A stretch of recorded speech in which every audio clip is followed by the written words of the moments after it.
কালীগঞ্জ বিধানসভায় নমিনেশন জমা দিলেন তৃণমূল প্রার্থী আলিফা আহমেদ। কালীগঞ্জ বিধানসভার বিধায়ক নাসির উদ্দিন আহমেদ গত ফেব্রুয়ারি মাসে হৃদরোগে আক্রান্ত হয়ে গত হয়েছেন। এরপর নির্বাচন কমিশন 19 জুন কালীগঞ্জ বিধানসভার আসনটি উপনির্বাচনের কথা ঘোষণা করেন। নাসির উদ্দিন আহমেদের মেয়ে আলিফা আহমেদকে তৃণমূল কংগ্রেস প্রার্থী হিসেবে ঘোষণা করেন। আজ নমিনেশন জমা দেওয়ার মিছিলে দেখতে পাওয়া যায় তৃণমূল কংগ্রেস কর্মীদের আবির খেলা। তৃণমূল কংগ্রেস কর্মীরা শোভাযাত্রা ও মিছিলের মাধ্যমে বিডিও অফিসে নমিনেশন জমা দিতে আসেন। প্রার্থীকে সঙ্গে করে কালীগঞ্জ বিডিও অফিসে নমিনেশন পত্র আজকে জমা দেন তৃণমূল কংগ্রেসের কর্মী। নিজে আশাবাদী তিনি মানুষের হয়ে কাজ করবেন এবং তার বাবার মুখ উজ্জ্বল করবেন। নদিয়ার করিমপুর থেকে অর্ধেন্দু মালাকারের রিপোর্ট, বিগ নিউজ। কি বলবেন?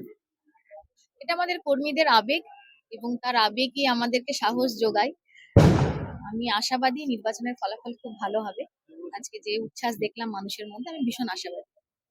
বাবার যে কাজ, সেই কাজ কতটা বাকি আছে, কিভাবে আপনাকে যদি মানুষ আশীর্বাদ অবশ্যই করবে আশা রাখি, এবং কিভাবে আপনি এলাকাকে সেই জায়গায় পৌঁছে নিয়ে যাবেন বাবার যে অসমাপ্ত কাজগুলো? আপনারা জানেন যে সামনের যে বিধানসভা নির্বাচন সেটা 2026 সালে, খুব বেশি দেরি নয়। আমার হাতে হয়তো কয়েকটা মাস সময় থাকবে।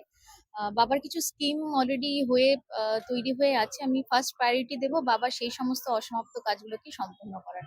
আমাকে দেখতে হবে কি কি বাকি আছে, সেগুলোই আগে আমি শেষ করে তারপর অন্য কাজে হাত দেব। আপনার বিরোধী দলের প্রার্থীরা এখনো ঘোষণা করেনি, আপনারা কি প্রার্থীদেরকে আপনি তাহলে কি আপনি প্রার্থীরা দিতে পারছেন না বলে কি আপনি নিশ্চিত যে আপনি তারা প্রার্থী দিতে এখনো পারছেন না? আমি জয়ী হব 100% যত যা ভোটে আগে বাবা জয়ী হয়েছে, যত পার্সেন্ট তার থেকে অনেক বেশি হবে।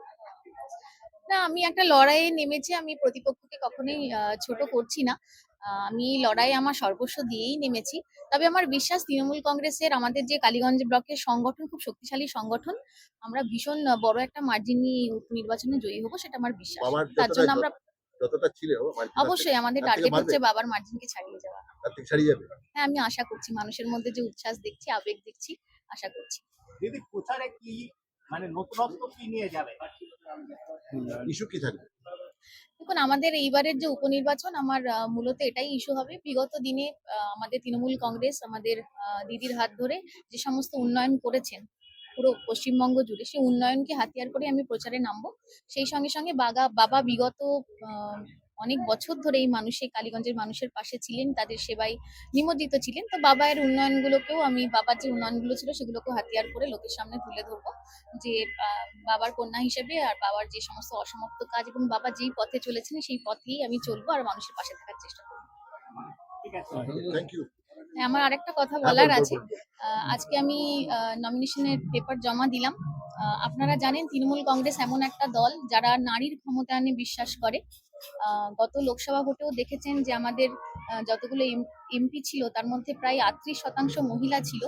তো সেই জায়গা থেকে দাঁড়িয়ে আজকেও একজন মহিলাকে দিদি সুযোগ করে দিলেন এই কালীগঞ্জ ব্লকের হয়ে কাজ করার জন্য। তো নারী ক্ষমতায়ন আমি দেখছি একটা সুযোগ।